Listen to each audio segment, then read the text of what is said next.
Okay, well, Paul, why don't you introduce yourself and just tell us a little bit about what you're going to be talking about, and we'll give the floor to you. I do have 2 separate meetings set back to back just in case we get cut off.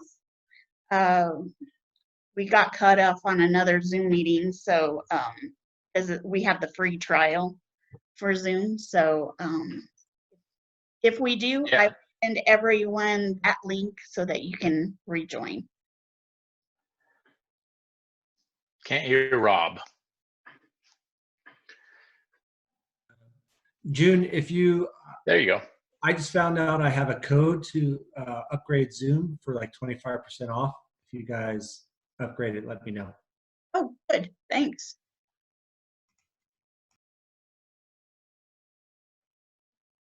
So go ahead, Paul. Okay. So yeah, I guess you're, are you recording? I think you are. I see that. So that's good. Yeah, Paul Williams, CMIT Solutions. And what I'll do is I have a 1-page presentation that really just shows the agenda that has been sent out by the Commerce City Chamber of Commerce for this particular meeting. And I just wanted to go through topics that are kind of relevant, potentially on people's minds, and certainly answer any questions that may come up, you know, during the call or during the conference, now that we're doing video conference. So it's pretty straightforward. The idea is just to share information, share relevant information that I hope is relevant today around cybersecurity threats, and potentially, you know, have a little dialogue about, oh, what might that mean? You know, what does this mean going forward? And then, you know, wrap it up with kind of some general advice of, you know, what you can do now. So what I'll do is I'll need to share my screen or share an application at a minimum.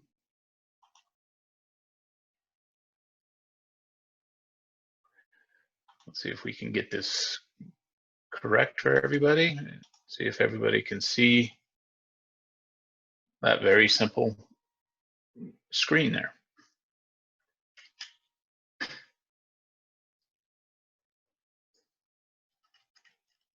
Can everybody see that?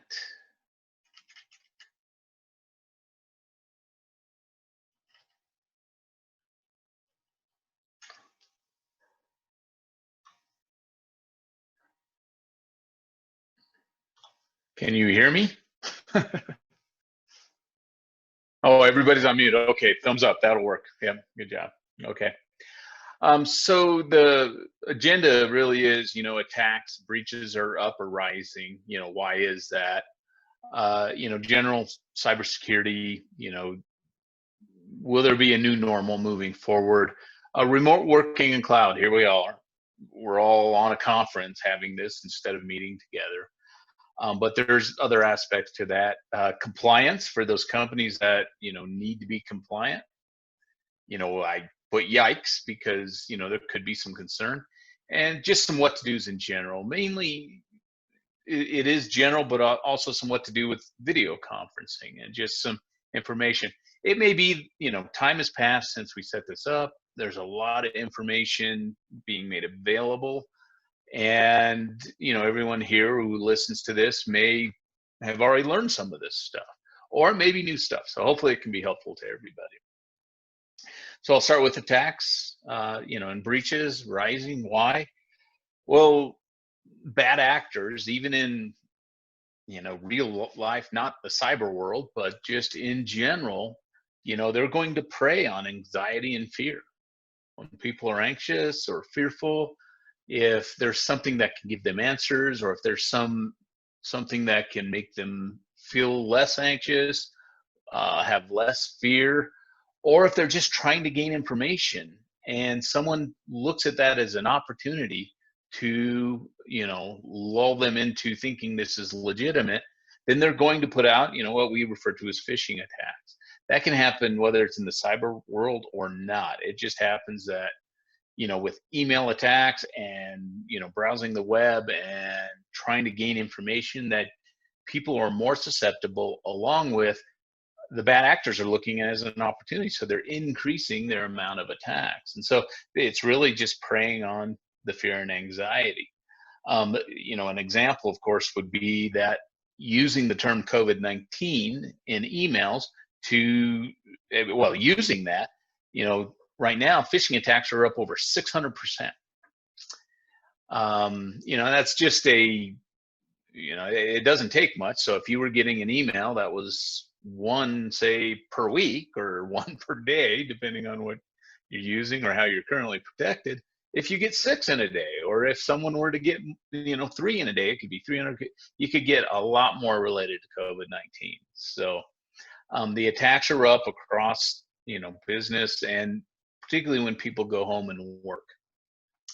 All of a sudden, they don't have some of the same protections unless they're connecting through to the office networks in a secure way and using the office information in a secure way. The business operations have simply changed. When people go remote, a lot of enterprise companies that have done this with remote people have set it up so that they can connect safely and securely. If you think about it, if someone is sitting at home and working from home and they're actually needing to connect to a network to get shared files, or whatever the reasons they need to connect to their business network, if their home network's not secure and they're opening an email in their personal email on that same system, or they're deciding, they leave their system open and their kids come in and decide to tap away on the keyboard, it could cause a problem. You could, go to a malicious site, download a malicious email that could be put on your local system, and potentially they're seeking to say, well, can I gain access through a VPN to a network and gain access to a business network, which is much more valuable to them.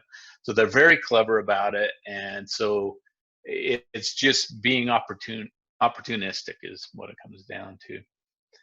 And they're really trying to target, VPNs essentially in a couple different ways. A lot of home VPNs are, not as industrial as the VPNs that businesses use with the firewalls and the threat measures that they put in place to secure their businesses. For the most part, that's not a bad thing, other than at a time like this, bad actors have decided to take direct attacks to home network devices and find a way to penetrate those devices in a way that they could gain access to those home networks to now gain access to business networks. And so, like a Linksys router, that was a big one that recently was put out there. To overcome this, I'll get to what to do. It's a simple matter of actually changing your password for your admin of that particular modem device or router.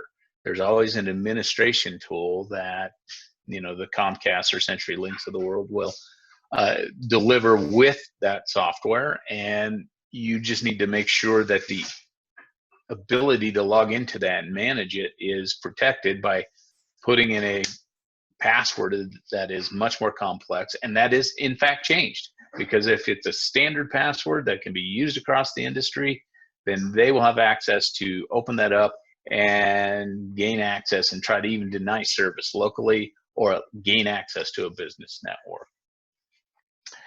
And they call it denial of service. It's, if you're denying service to a company or a network, then people can't work on that network. And so that gives them the opportunity to potentially hold you for ransom for other reasons than just installing ransomware on a particular system. So any questions about attacks or breaches rising? There really could be a lot more companies that could, or bad actors that can get in through different methods. But what they will do is focus in on the fact that people are now working remote. Go ahead, Rob. Well, yeah, I guess the question would be, I currently don't even have a VPN on my home computer. Especially now, but I think even like a year ago when they were talking about what the government has sort of relinquished control, they said everyone should even have a VPN to add a little bit more privacy. Which VPN services would you recommend? Well, there's a couple different forms, if you will. Rob, do you typically go to the office and work there when you need access to a computer? No, I have a work iPad, and then I also have a Dell laptop that I use at home. Okay. So yeah, I mean, I have a couple of different devices that I use for work, but I am accessing websites for our finance company, but I'm not, I mean, I have a password, but it's not necessarily even encrypted in any way. Okay. Well, so there's a couple points there, but one, the remote working and working in the cloud we'll get to in another topic here. With respect to VPNs, there's kind of two ways to think about a VPN. There will be personal VPNs. For example, Norton, they put out a security package with a VPN. What they do there is they essentially put in something that creates a tunnel to the internet. So wherever you connect. So if you're sitting in a Starbucks, you're sitting at home, they're going to create a, more of a secured, protected tunnel to the internet from your local system. So whenever you browse out, that it's going to actively, protect you from potential threats. And that's really so that, there's been cases, we certainly don't hear about here as much, but certainly in larger cities where, there's just more opportunity, I suppose. Or if you're sitting in a Starbucks and there's another guy sitting in the other corner of Starbucks and he is saying, okay, I'm going to tap into whatever connection happens here, and I got the knowledge to do that. Then maybe if they happen to be browsing their bank and I can intercept certain passwords or data, then I can maybe grab that data and use that to maybe steal identity, for example. And so those personal VPNs allow you to browse more safely when you're, wherever you're connected. Now, if you're at home, typically the browsing's routed through the modem or router that you're there. And a lot of the protections, particularly these days, that are provided from the ISPs in their modems, or the modem/routers they provide you, protect you pretty well. So the other VPN is a virtual private, they say VPN, but provided from a corporation. And so they have a network at their offices where there's servers, there's data, and even the printers everything's connected into that business network. When people need to work remote, the IT staff will set up a VPN tunnel, and they'll provide credentials to everybody and install VPN agents that specifically you launch to log in to that network as if you were sitting in the office. But you have to have that VPN tunnel up in order to log into your business network. So those are the two types. Good. That's great. Just as you were talking, I was thinking about, are you still there? I am. Okay, we went to a different screen. Oh. I was thinking I actually do a good portion of my work on my cell phone. With a VPN, if I get a personal VPN, would that translate over to a cell phone as well? There are a lot of those personal individual VPNs. I mean, even Windows, the operating system, they have one. Sometimes it's pretty straightforward to configure and it's effective. Sometimes it's not. But I cannot recall, for an example, like Norton. I thought when I was looking into it just recently that they did actually extend to a mobile device. Okay. So there are, I guess the point is, there are products for those personal VPNs that you can reach out and, or that do have the mobile device options. And it may come down to which mobile device. That's a matter of shopping around, or, maybe certainly if you're part of a company, they may have a solution for you that you could put on a mobile device as well. Okay, thank you. Yep, you bet. Okay, if there's no more questions, I'll move on. I have a question, Paul. Can you Sure. hear me? Yep, I can. So does Xfinity, and you said Norton provides this, Xfinity with their modem boxes, is that enough protection, or do they have that through those modem boxes, the VPNs? So typically when they in home networks, certainly the newer the device, the more well protected they are. So if Xfinity's, well, it won't be Xfinity so much. Or did you get, yeah, Comcast? That would be Comcast, right? Yes. Yeah. So Comcast has recently done a good job for businesses putting out business security products, which including LTE, which allows them to fail over in the event they lose their, wired connection.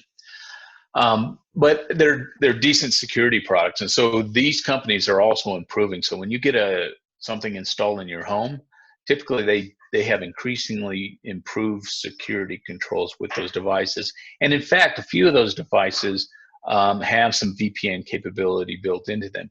Typically, when you're browsing from home and you have a certain pattern of what you do, and you're,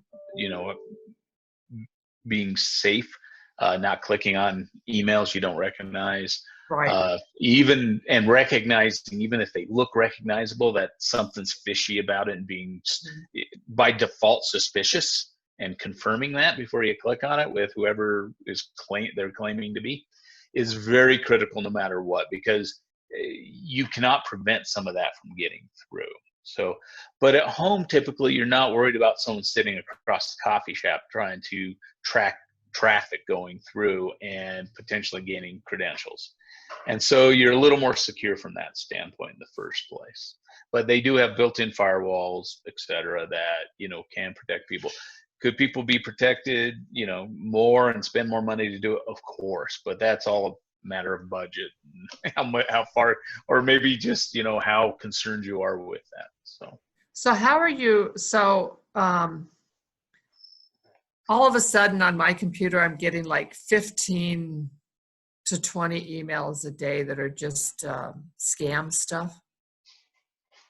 Well, so is it a scam, or is it just a lot of promotional items? Because I get a lot of promotional items, more than I normally did. Now they're from companies I expect.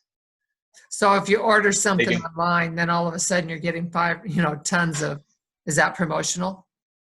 If you order it and it's from a company that you had ordered from, and all of a sudden Yeah. you're getting that information, yes, it's because they realized, oh, this person ordered from us. Let's hit them up and try to, sell them more. Now, a lot of times you have to be very aware that, okay, I explicitly did order something. And so you can connect the dots and say, okay, I could see how they now have got my information and are now sending me emails, and in those cases you can unsubscribe from them. But if it's something that is totally not what you would expect, because nothing that you did, then, and what email do you happen to use? My personal email. Is it Gmail or? Oh, it's Quest. Quest, okay. At q.com. Is that Quest? No, CenturyLink. Yeah, CenturyLink. CenturyLink. So it's an older one, because I believe we have it's an old email. Yeah. So, in that case, a lot of the providers, they do a good job of containing spam as opposed to promotional material. But what's the difference? So spam would be those items that you wouldn't expect, and it could be from like individuals or bots that are just fishing for you to click on stuff, or sites that or from email for sites that you wouldn't visit, stuff like that. And so that would be more of the spam side of stuff, just trying to tempt you into doing, such as gambling and stuff like that. There are a lot of spam filters in place in the routers and with these ISPs to actually route that off and get rid of it. And they're always improving and increasing those spam filters. The promotional stuff is really going to be, you make a purchase from Land's End, Right. and now you're getting more emails. Sometimes the way it'll work is you'll ignore those emails, delete them. They'll stop sending them to you for months. You'll go make a purchase, then they'll start sending them to you every week or every day, and so there's a pattern that you would be able to recognize and understand what happens. So Okay. So I think mine is a combination then of spam and yeah, so it may be that in your case, short of buying a third-party product to increase spam against your email and or switching email accounts, is that you contact them and say, I seem to be getting an unusual amount of spam. Is it because this is old? Do I need to move, upgrade, or can you do something about it? okay. Okay. And that would be call CenturyLink. Yeah. Yep. Okay. All right. So, and if you've noticed that it's increased recently, it's because of, well, what I said is that, where they're having the ability to, where there's an increase, a rise in attacks and just trying to, take advantage of people, unsuspecting people. So. Okay. Thanks. Okay. Yep. So under security and new normal, connecting through home networks, that's one. A lot of, people are, maybe browsing without verifying.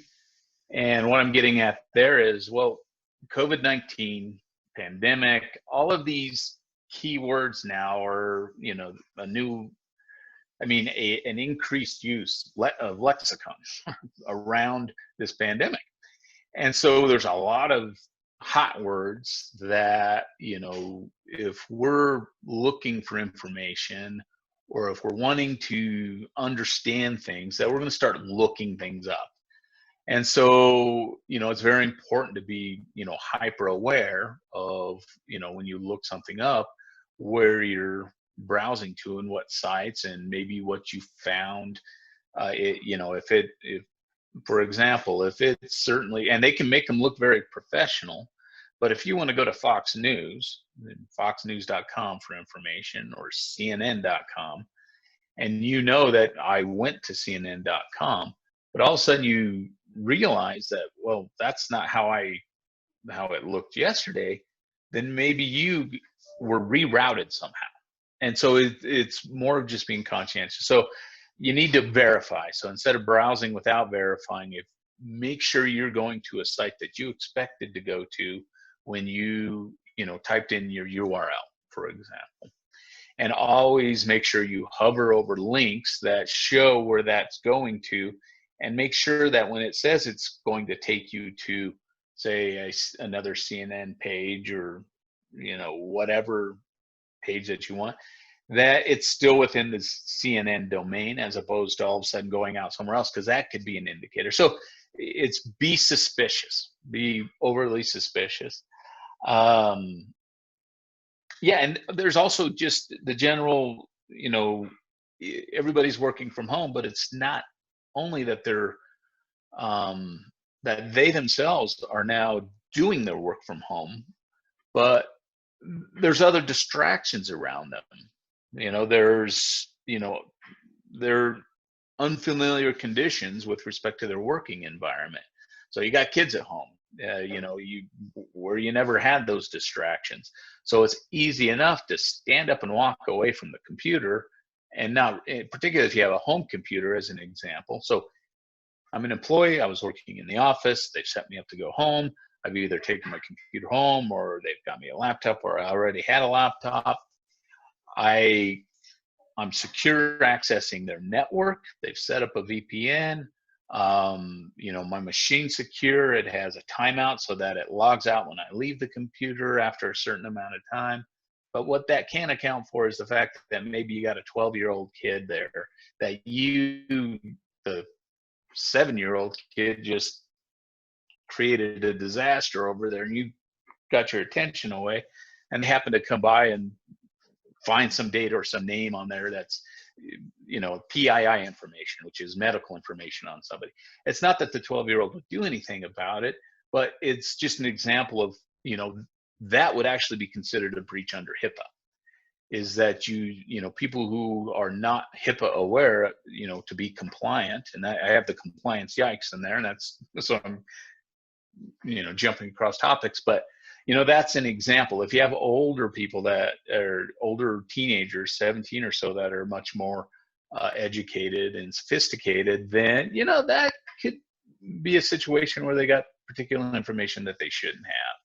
And so, again, it's, you know, there's a new normal with respect to working remotely. And of course, video conferencing. Everybody's doing it. You know, I was just on a call this morning, the BBB in Brighton. And, you know, we were discussing, you know, how do you do networking groups? How can you make them effective? Are 30-second commercials effective in this format? Just general things like that. But the general topic of conferencing was brought up, and it's, you know, it's changed, you know. So the fact that more people are doing video conferencing and Zoom has had to react to that just shows that, you know, all of a sudden we jump in, we use the tools, we hear it on the news, we start using the tools. We don't realize that, you know, when we use those tools, that there could be inherent security breaches without us even knowing, by, you know, simply putting something out on Facebook. You know, oh, I want to invite you to the Zoom meeting, and here's the link. Well, who all can get that link and jump in?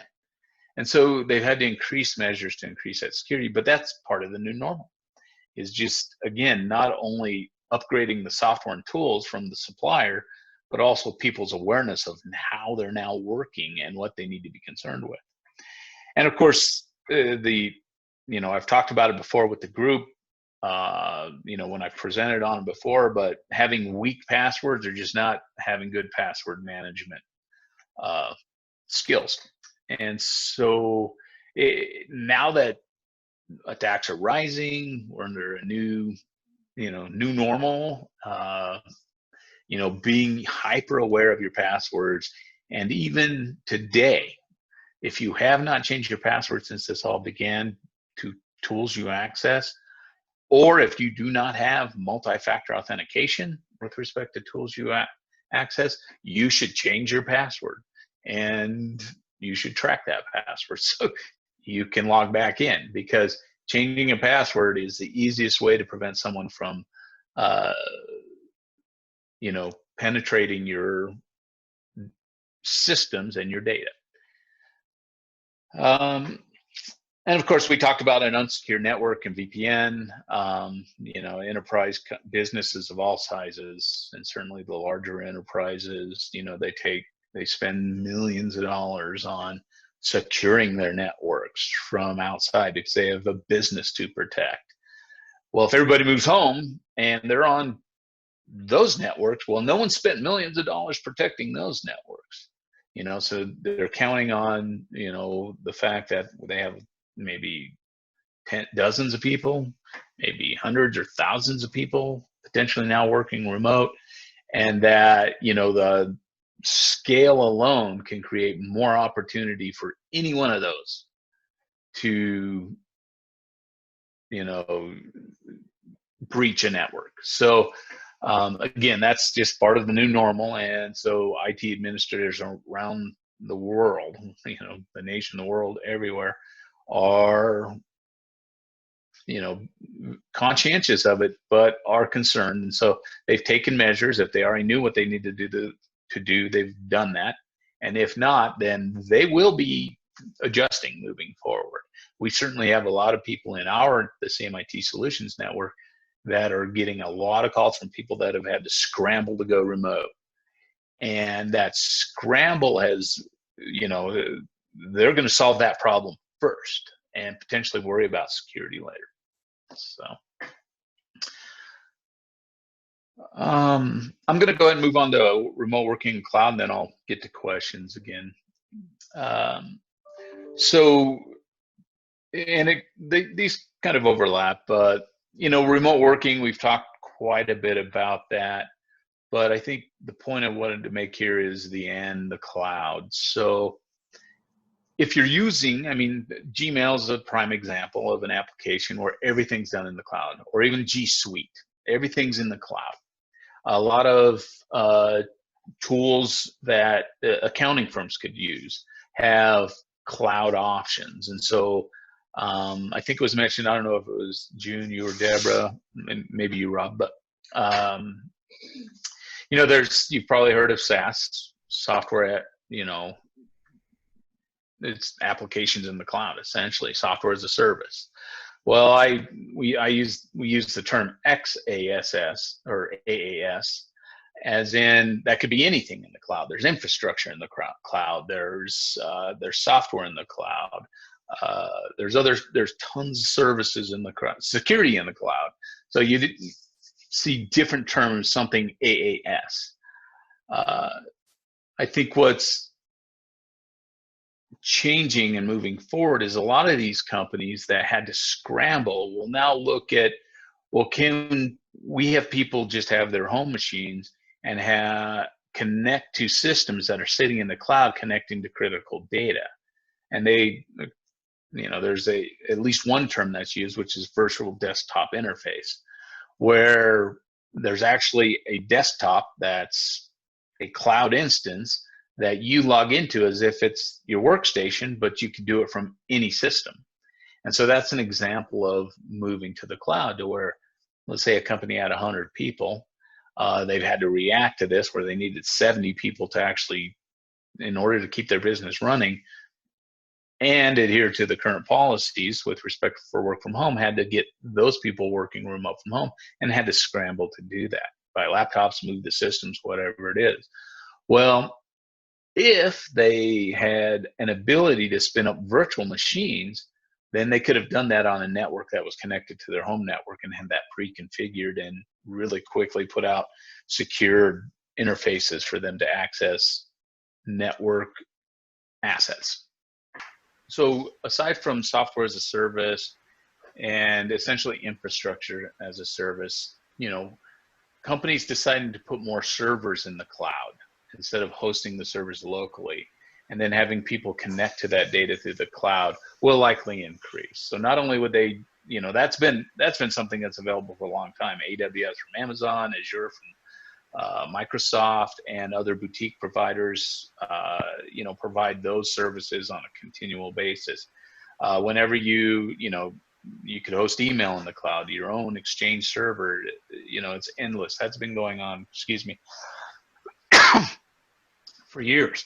A lot of companies are now realizing that, yeah, well, maybe we can start virtualizing some of our desktops and have people just use thin clients and access those more securely. So of those 70 that I was referring to before, you know, maybe they take half and say, let's be able to do this quickly and plan for this in a more effective way. Or maybe we want to move to this on a more permanent basis, and they want a more effective way to avoid, you know, shipping hardware around or having to order hardware at the last minute and configure and set it up.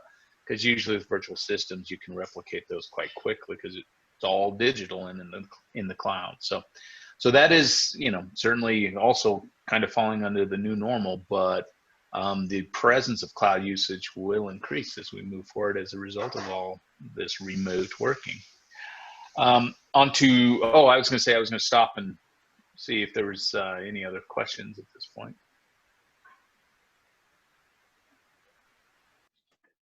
I have a question.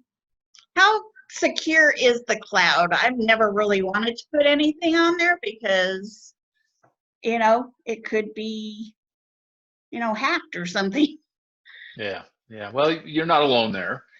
I've talked to a lot of businesses that, hey, I like to put my arms around something, literally.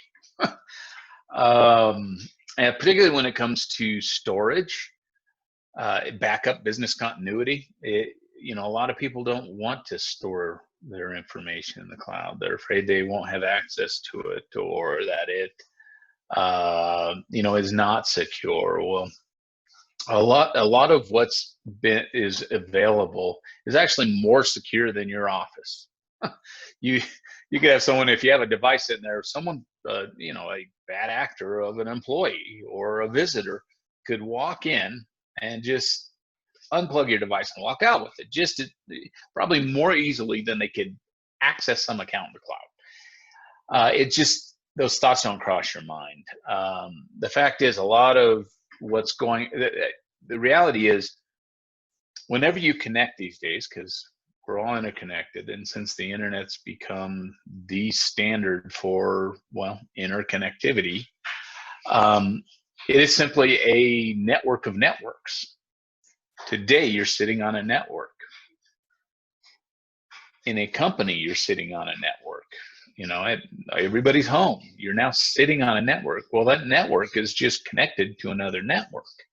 So all of those networks is, you know, you put a bunch of hardware sitting in a warehouse at various locations that have all of the resources, the CPU, the memory, the storage capabilities that far exceed any of ours individually. And then you just slice that out and secure those slices. Well, it's the same thing. It's just sitting in a different location. You know, it's still a computer or a computer instance. It just has to be sitting on a network that you're now creating a secure connection from one network to another. So as individuals, if, you know, you're a solopreneur that's creating art and you have a computer you do design on, or a couple computers, and it's on your small home network, and there's no reason to go to the cloud other than maybe backing it up, well, then that's not going to be of concern to you. But if you need to connect with the world to advertise, deliver, collect information, then you are using these multiple networks no matter what you do on a daily basis. And so it's really, you know, we're at the whim of technology, all of us. We all know that. We don't want to admit it sometimes, but we're at the whim of technology. And that technology is requires us to ensure our own security as if it were our own personal safety. And so the tools and the experts out there to protect you from that exist, including in the cloud, because that's what those cloud services do, is they provide those security services around protecting your systems and your data. And so, you know, is it more of a concern than you being attacked at home sitting there? No, it's not. So, you know, if someone wants to get access, they're probably more secure than you are sitting at home, to be honest with you, because they use a higher grade of security in order to encrypt access to those systems outside of you having your credentials and your particular, you know, your ability to authenticate and your authorization to access certain systems within those cloud instances of yours. They're completely protected from outside penetration. And, you know, unless you were to compromise your own credentials and allow someone else to get in, which you could do at home just as easily as a cloud instance, you know, it would be the same. And so, you know, 2 points there. You know, it's always up to you to protect yourself and your information wherever it happens to reside. And, you know, the other is, you know, we live on networks, interconnected networks. We just maybe don't look at them the same way. The cloud is still hardware sitting out there ready to be used in a similar way as what you're using today. It's just on a much larger scale and just managed differently. That was kind of a long answer.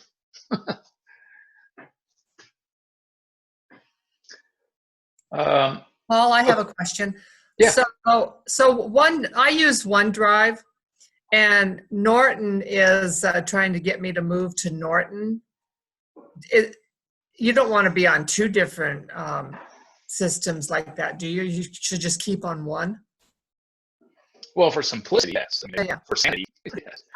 Well, the question I have, so if someone does get into your email Can they get to the cloud through your email? Well, it's all about your credentials. If for example, if they get your email password, Yeah. okay, then your cloud is really not. So for example, I guess if you use the same password for email and to access your Microsoft account, and they know that this is the same password, then maybe they could log into your Microsoft account and access your OneDrive files because they now can log into your OneDrive account. Okay. So it comes down to password management. Okay. Yeah, and making sure that you have, different passwords for different systems.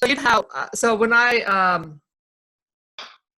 on my computer, my laptop, a lot of my accounts are saved, and I don't even have to put a password. I just go to that account and it opens it up, and you click on open, and it already has your password. Can they get to all that if they get into your email then, or? I guess I'm confused as what if they get to your email, they have your password for email.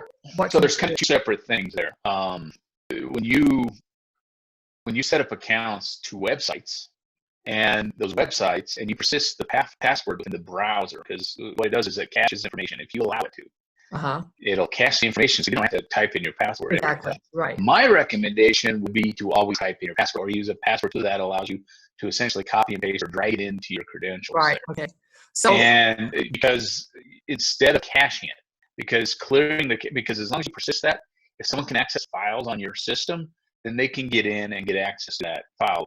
Some browsers will encrypt that information, but if it's persisted and saved in there, now, Chrome, Firefox, they will save passwords and apply those passwords for you, and they will apply them in a way that they're not cached. I don't use that myself because I like to trust myself more than someone else with my passwords. But they are, could they be compromised? Yeah, but they do. Part of their business is to help keep you secure when you use their tools, and they would just be open for lawsuit if they did so. What if you don't know your password and you want to change it to your email? If you don't know it? Yeah, I forgot my password. Yeah, that's unfortunate. That's really That's a big problem.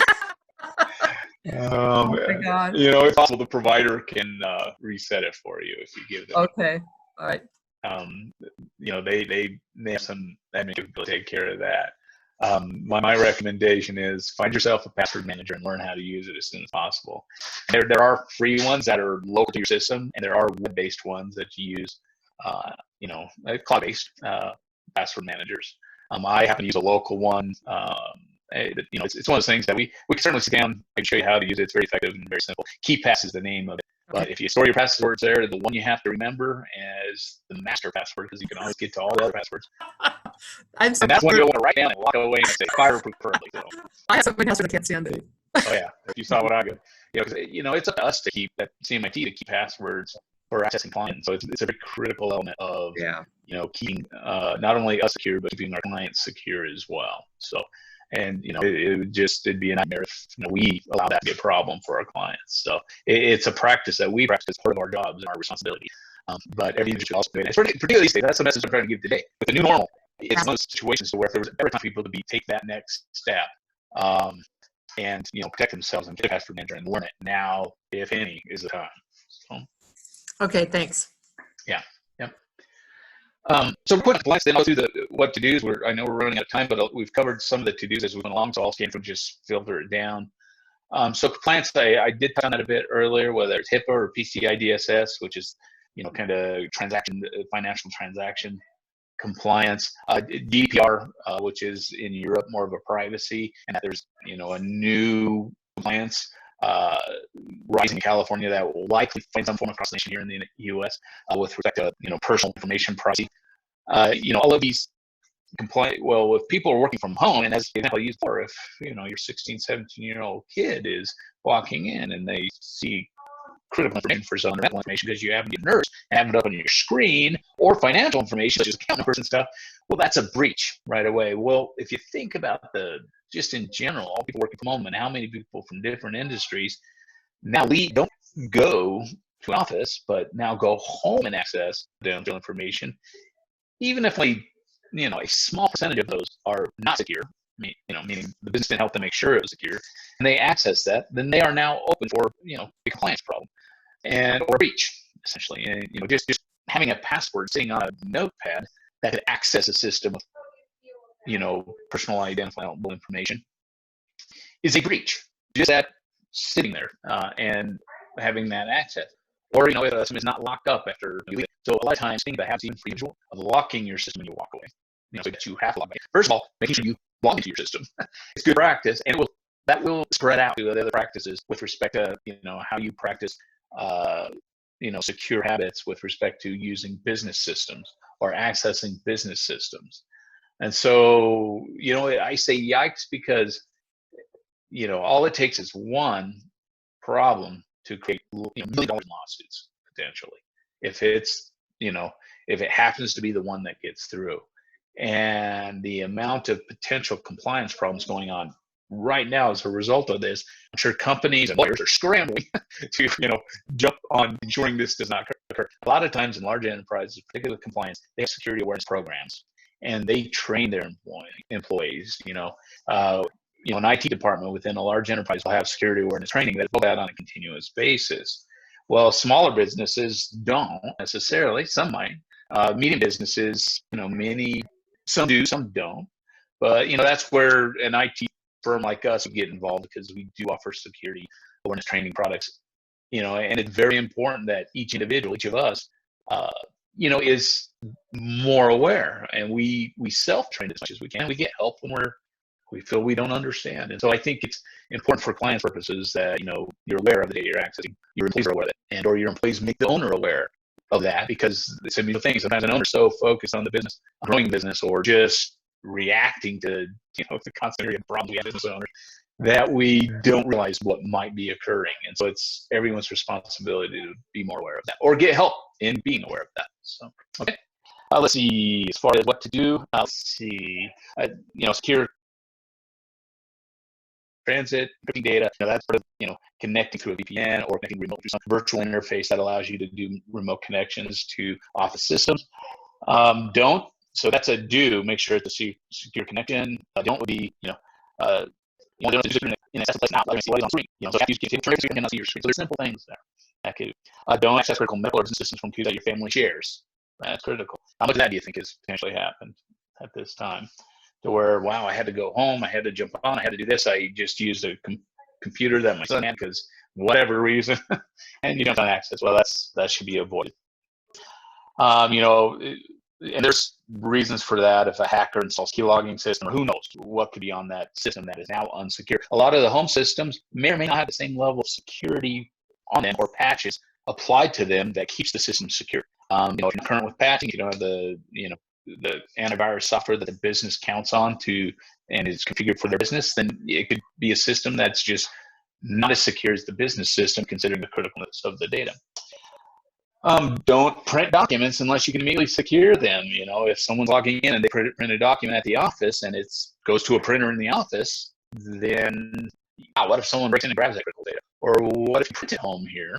You've now printed it sitting on a printer here, and then you walk away because you're got to clean up, or your dog's tearing something up, and it's just sitting there. And then again, the 17-year-old walks by, hey, what's this bank account? You just don't know. So printing is one of those things. Don't fall for email scams asking for money, etc. Sensitive information, asking for you to do gift card purchases or payroll direct deposit redirections without talking to the person to request and verify this. Again, verify. Do log off if you walk away, even if a minute, which may turn into 10 or 20. So those are some general do's and don'ts. And I think we've kind of we're right up against it. I'll quickly go through video conferencing, and we could call it if you don't mind. So Zoom is trying to get better at this, but the idea, and we can learn from this all, and I'm trying to do the same with all of mine, is start to require a password. The more we do video conferencing and we don't require people we don't send a password, have them log in using a password, then you can be more susceptible. A lot of meetings that are not sharing sensitive data, it's probably not such a big deal. If someone joins that you didn't expect, then you're going to say, excuse me, but it's not like you're sharing business data or business conversations. So it just has to be a thoughtful. You have to be more conscientious. What is the intention of the meeting? When would you want to make sure it's secure?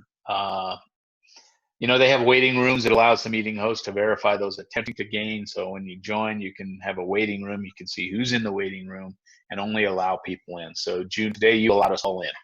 Well, if someone tried to get in and you didn't allow them in, then they wouldn't be able to get in. Kind of like rob everyone else before we got they weren't in yet because you didn't allow them to get in. Don't share your meeting IDs on social media. You know, they are unique meeting IDs.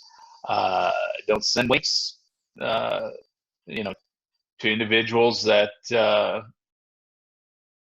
what is that? Send links. Oh, send links to meetings directly, to send meeting links directly to individuals. You can get that. And do not publicly post meeting links on social media.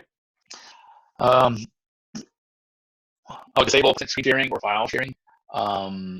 You know, so one example is, you know, and in this case, I'm doing a presentation. Again, it's contextual. I could go ahead and take sharing access during this meeting from June because I have that ability. Well, you can manage that. You can configure that. So June, you would have to give someone the sharing access, someone that you trust. So, so that's the example there. Avoid posting photos to Zoom meetings because you don't want, you know, if there's a bad actor and, you know, they recognize you, maybe they can find a way to take advantage of that.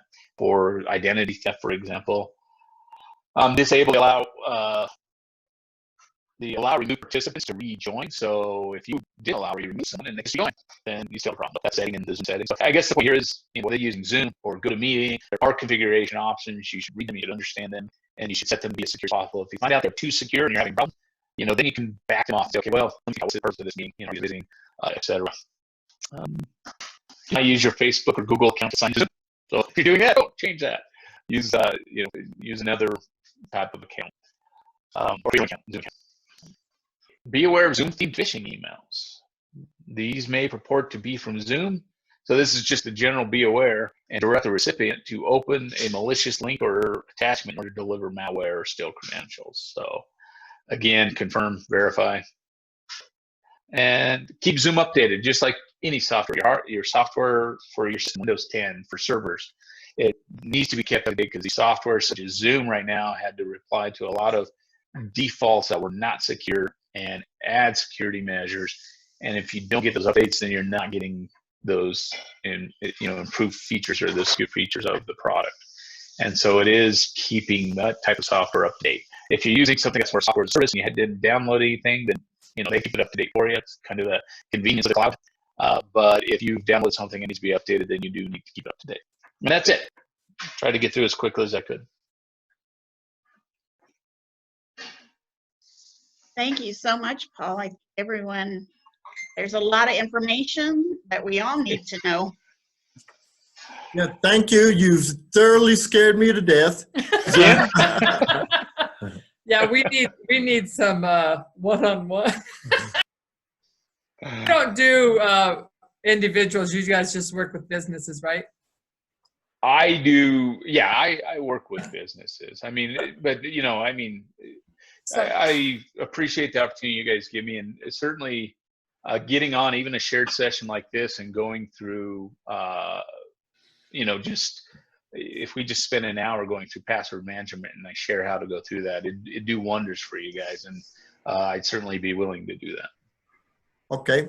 That's, I think, what we need. Yeah, well, that we will probably get in touch with you because I definitely know that 9 out of the 10 things you said we're lacking on.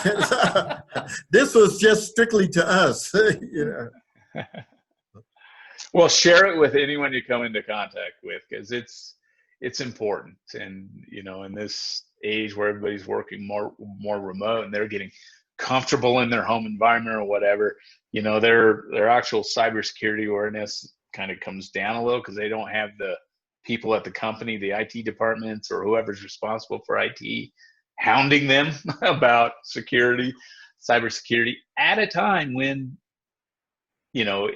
there will be bad actors that want to take advantage of it. So it's a perfect storm with respect to that. So yeah, spread the word and have people tell them change their passwords. Mm-hmm. So it's very important, which inherently goes along. Well, you have to manage them. So Paul, do you keep hard drives and stuff on the cloud? Do you keep stuff in 2 or 3 places? Yeah, we actually recommend that. We have one of our recommendations for businesses. You know, a lot of times an individual sitting at home, you know, depending on what data you have, you know, having a local hard drive to back stuff up so you don't lose critical information and that it's set up to back things up on a regular basis is important for your sanity, because if you lose information and you lose your computer and you have critical stuff, you're going to want that back. If part of running a business is actually, you know, that you have critical information that you don't want to lose as a business, you want to be able to recover that, then having a redundant backup is very important. You know, certainly for a small business that, you know, doesn't want to pay, you know, dozens, if not hundreds of dollars for doing local and cloud backup, you know, there are products that are now giving you a little bit of backup space. I know Norton does now as part of their product offering. And that would, again, be your responsibility to manage the amount of storage you use. It's very easy to back up a lot of stuff that you don't care to back up, and you're using a lot of storage. And as soon as you exceed a certain level, your costs skyrocket. So it's important to manage that. But, you know, some cloud-based services, you know, can run $10, $20, depending on what you use, that can really provide you a nice service for small businesses to, you know, even do it themselves if they chose to do that. It's just that admin overhead and being able to set it up, configure it, and reconfigure it, and the time it takes to understand and do that, where businesses typically struggle. So. Hey, folks, I got to go. Thanks again, Paul. I appreciate Thanks, it. Rob. Yeah, no problem, Rob. Yeah. All right, yeah, just send me an email. We can set it up. I can go through it, and you know, I can show you a nice. You'll just go, wow, it's that easy. Well, maybe you'll go, wow, it's that easy. Good luck with your email password. Yeah. I wish I could just give you the answer to that one, but I'm going to call CenturyLink. you know, certainly if you've cached it locally within a browser instance, you know, so if you use IE or Edge or Chrome or Firefox, whichever it is you use, and well, the fact that you can't log in now means it's not stored somewhere. No, I can log in, but it's automatic. Oh, because you don't remember it. Because I don't remember it. So okay. it's on my laptop, and well, in that case, I can look up how we could retrieve that from your cache. And in fact, if you do call your company, they'd probably guide you right to that in the first place. Okay. So that you can retrieve that. All right. And so since it is cached, it does exist. What I don't know is whether it is encrypted in the cache or not. Right. So they could probably help you with that. And I'll go ahead and look it up. If I find something real quick, I think the challenging aspect will be that, you know, okay, it's here, but guiding you how to get there to get it might be the more challenging piece of it. All right. Okay. Thank you. All right, folks. Thank you. Thank you very much. You bet. Bye-bye. Bye. Bye.